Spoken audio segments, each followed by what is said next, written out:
Para nuestra columna habitual de los lunes, que estamos, ustedes saben, todos los lunes nos ponemos en comunicación con docentes del Instituto Nacional de Capacitación Política, que dirige nuestro amigo Hernán Brienz. Me acordé del apellido y no el nombre, ¿qué pasó? Y le dije amigo, lo cual me revela algo medio...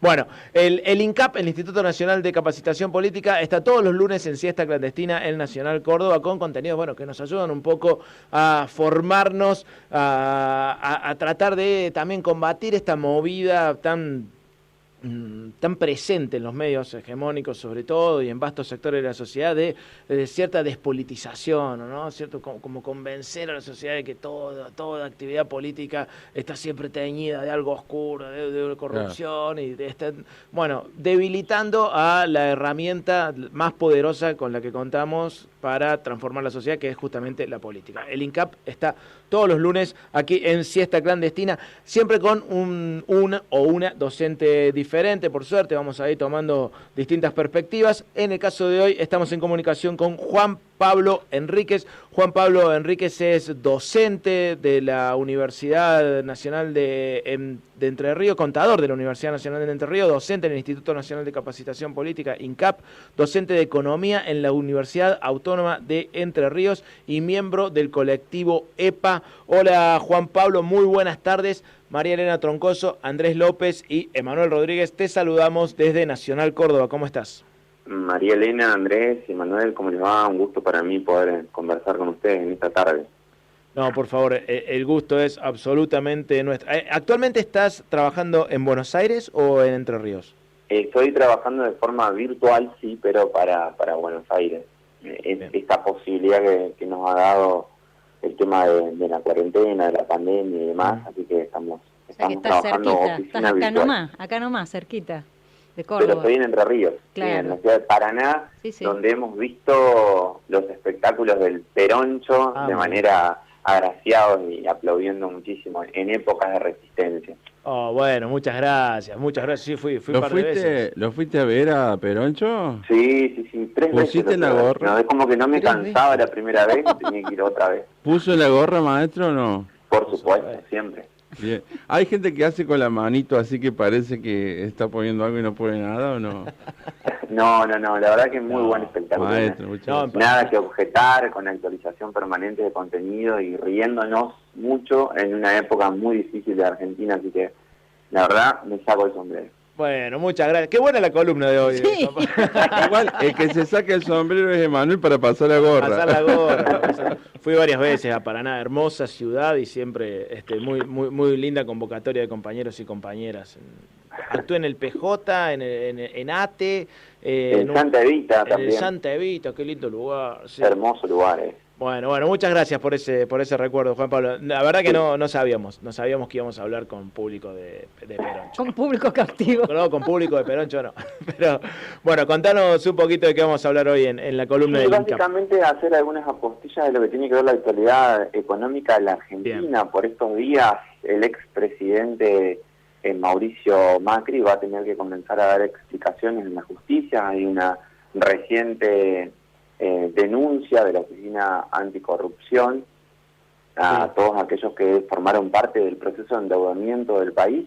Sí. Recordemos, por si algunos están un poco desprevenidos en cuanto a números y demás, que la Argentina pasó del 40% del PBI a casi el 100% del PBI en solamente 4 años, desde 2015 a 2019. Ese porcentaje es de deuda, ¿no? Del PBI endeudado.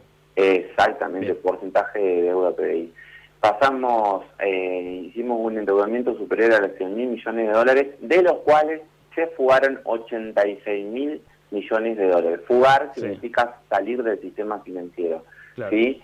Por estos días hubo un informe pormenorizado de la Sindicatura General de Educación de la Nación en virtud de todo este proceso de endeudamiento, con todas las pruebas y demás, y la verdad que ojalá se pueda comenzar a desandar este camino de justicia, ¿no?, que tanto esperamos, porque no solamente implica la necesidad de organizar con los organismos multilaterales de crédito un proceso de pago, sino que también hay que ver qué pasó con este endeudamiento, que no se vio transferido en recursos para los sectores populares ni en grandes obras públicas, sino que se fue a los bolsillos de algunos pocos ricachones del país, y la verdad que sería importantísimo poder comenzar a desentrañar todas estas cuestiones tan complejas que atravesaron a la Argentina durante 2015-2019.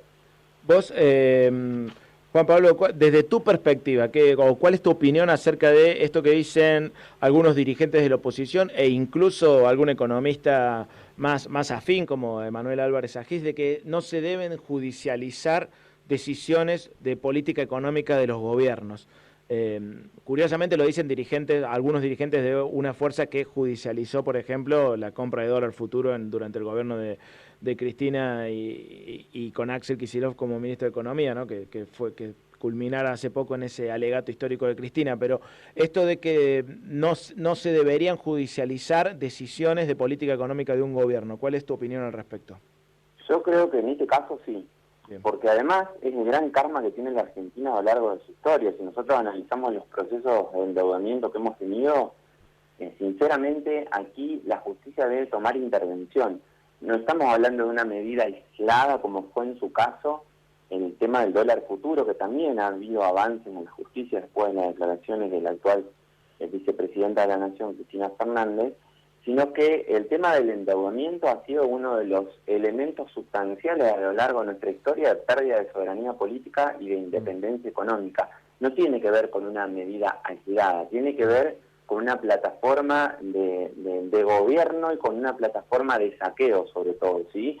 Se me viene a la memoria, por ejemplo, cuando en el año 82, desde el Banco Central de la República Argentina, que por entonces dirigía un cordobés, que se llamaba Domingo Felipe Cavallo, se estatizó la deuda de los privados, ¿sí? A las empresas más importantes de la Argentina, estamos hablando de 23.000 millones de dólares, ¿sí? Eso pasó a formar parte de la deuda externa. ¿Y cómo no vamos a desentrañar desde el aspecto político y judicial situaciones que tienen que ver con el saqueo, no de un Estado, sino del conjunto de los argentinos? Porque cada cuestión de ajuste que se lleva adelante para poder pagar situaciones que tienen que ver con endeudamiento, hace referencia a un proceso de saqueo a lo largo de nuestra historia. Me parece, discrepo con Emanuel en esta circunstancia, me parece que hay que poner en evidencia, y si nosotros queremos pagar y renegociar, tenemos que saber qué se hizo con esos recursos, si llegaron, a dónde se fueron, y tiene que haber culpables.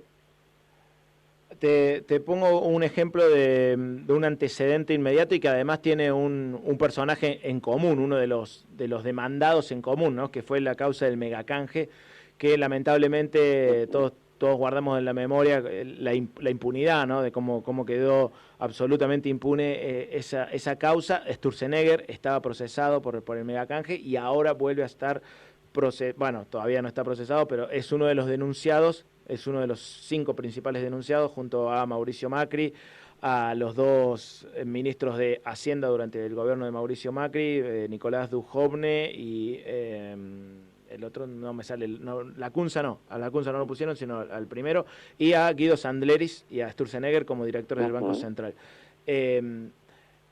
La historia del megacanje dejó como un cierto descrédito en la sociedad acerca de la posibilidad de resolver judicialmente algunas de estas decisiones macabras de política económica de gobiernos neoliberales.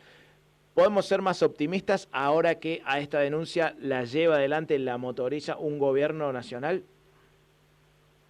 Ojalá. El optimismo es lo único que no debemos perder nunca. Sinceramente y personalmente descreo bastante la justicia, porque a lo largo de nuestra historia ha quedado en evidencia. Nunca ni Domingo Felipe Cavallo, ni Sturzenegger, ni Martínez de Oz, ni los grandes entregadores de nuestro país que han trabajado directamente para la clase dominante, para el poder económico financiero, han tenido grandes inconvenientes con la justicia. Sí, aquellos, y es el caso de Amado Gurú, que hoy tiene situaciones ligadas a la privación de su libertad, justamente por haber sido el que le metió la mano en el bolsillo al grupo Clarín con la estatización de la FJP. Digamos, aquellos funcionarios que de alguna forma se enfrentan al poder económico y de alguna manera coartan algún negocio que estos están llevando adelante, los pagan con la cárcel o privado de su libertad. Pero aquellos que son empleados y que de alguna manera trabajan para el poder económico, a lo largo de nuestra historia, tenemos miles de ejemplos para dar, no tienen ningún problema con la justicia. Sinceramente, si nos basamos en esos acontecimientos, vamos a descreer un poco, pero me parece que el Poder Judicial está muy deslegitimado por la sociedad y estas cuestiones vendrían muy bien como para que la gran parte de nuestra población vuelva a creer nuevamente en este poder, que es el único de los tres importantes que no va a elecciones y que nunca tiene la legitimación popular para llevar adelante acciones concretas, ¿no? Al mismo tiempo, otros dirigentes de la oposición le critican al gobierno lo inoportuno de judicializar este tema mientras se busca un acuerdo para reestructurar la deuda con el Fondo Monetario Internacional, es decir, judicializar la deuda tomada con el fondo y al mismo tiempo tratar de renegociar esa misma deuda con el fondo, como si ambas decisiones fueran contradictorias y además como si la decisión de judicializar pudiera entorpecer el camino de reestructuración. ¿Cómo ves vos eso? Yo lo veo de manera opuesta a eso, porque me parece que de alguna manera es poner las cartas sobre la mesa en función de cómo se dieron las cuestiones. Acá hubo un endeudamiento totalmente irregular. Debemos recordar que fueron 44.000 millones de dólares que se tomó con el Fondo Monetario Internacional en solamente 2 años, y que Argentina es el principal deudor del Fondo Monetario Internacional, y que ese organismo realizó el préstamo a la Argentina sin respetar sus normativas internas. Entonces me parece que estamos ante una situación irregular de todo punto de vista legal, normativo, y que evidenciar esta situación por parte del gobierno argentino me parece que le da mayores herramientas para poder negociar cualquier tipo de sugerencia o de imposición que el organismo se quiera proponer a la hora de llevar adelante este acuerdo que se está tratando de alcanzar por estos días. Hola Juan Pablo, aquí María Elena, ¿cómo estás? ¿Qué tal? ¿Cómo estás, María Elena? Bien, bueno, escuchándote atentamente y bueno, hacía un poco de relevo y recordaba que sos profe de economía política, ¿verdad? En el Instituto Nacional de Capacitación Política. Entonces digo, bueno, esto que acabas de explicar es como la bajada práctica de todo ese seminario que están dando, pero bueno, ¿nos podés contar un poco si la gente se quiere inscribir, si quiere tomar este seminario, si están abiertas, si está abierta aún esa posibilidad o es cada tanto que se inscriben? Y fundamentalmente si nos das como un panorama general de la parte teórica que estás dando vos en el instituto.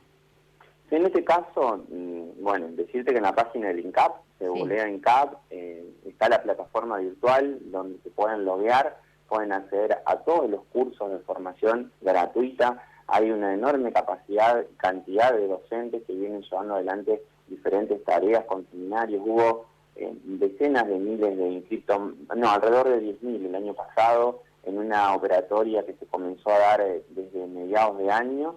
La verdad que desde el organismo están muy contentos con esta nueva metodología que ha venido a suplir un poco de esta cuestión de la visita territorial, que es la que más nos gusta a la mayoría de los docentes.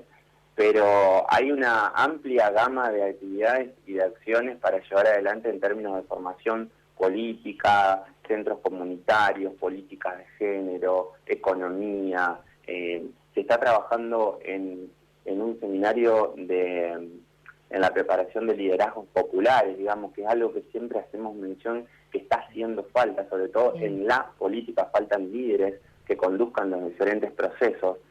Por eso siempre tenemos en consideración a aquellos que van dejando grandes gestas, pero no aparecen líderes nuevos, digamos, una gran salida que tiene la política en la actualidad.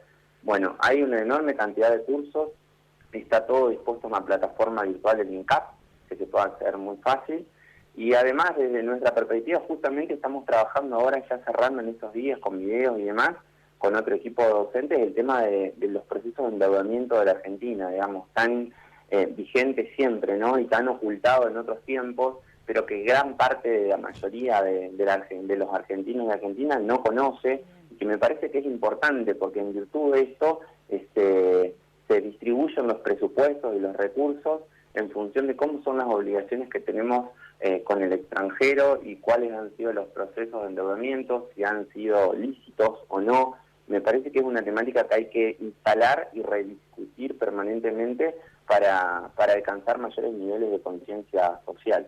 ¿Es gratuita la inscripción?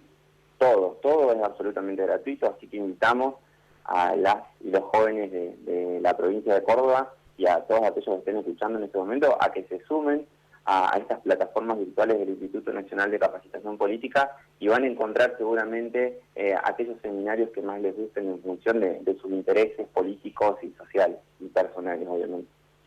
Juan Pablo, como contador que sos, ¿cómo crees que van a hacer para justificar 41.000 millones de dólares que se fugaron? 44.000. 44, bueno, yo me había quedado con 3. La fuga es 86.000 millones. ¿Puedo decir que va a ser el bestseller más vendido del mundo primer tiempo, más que la Biblia acaso? No, lo bueno del primer tiempo y lo que más nos asusta mucho es que parece que se viene un segundo tiempo. Ojalá que no llegue nunca ese segundo tiempo. Pero es totalmente injustificable. O sea, de más de 100.000 millones de dólares de endeudamiento en solamente 4 años, 86.000 se fugaron. Y hace un par de meses salieron en algunos medios periodísticos de la Argentina la nómina de empresas y de individuos que formaron parte de esa fuga de capitales, con números concretos y demás. Es información que tiene el Banco Central de la República Argentina y me parece que hay que conocer esos nombres, hay que difundirlos y hay que exteriorizarlos para que el común de la población se entere dónde están los recursos que fueron de manera ilícita requeridos a organismos internacionales de crédito y que nos cuesta enormemente pagar en la actualidad y que obviamente trae consigo consecuencias drásticas para el desarrollo de nuestro pueblo. Ojalá no venga ese segundo tiempo, ojalá Mauricio siga con ese amor por el descanso, que se quede ahí, Sí. que se quede en el descanso. Los 15 minutos más grandes del mundo. Juan Pablo, muchísimas gracias por este rato con Siesta Clandestina en Nacional Córdoba. Ojalá pronto podamos volver a vernos en algún show por ahí por Paraná. Gracias a ustedes y los esperamos a todos aquí en la hermosa provincia de Entre Ríos. Un abrazo gigante. Ahí pasaba Juan Pablo Enríquez, JP Enríquez, en la columna de INCAP en Siesta Clandestina. Qué gana de ir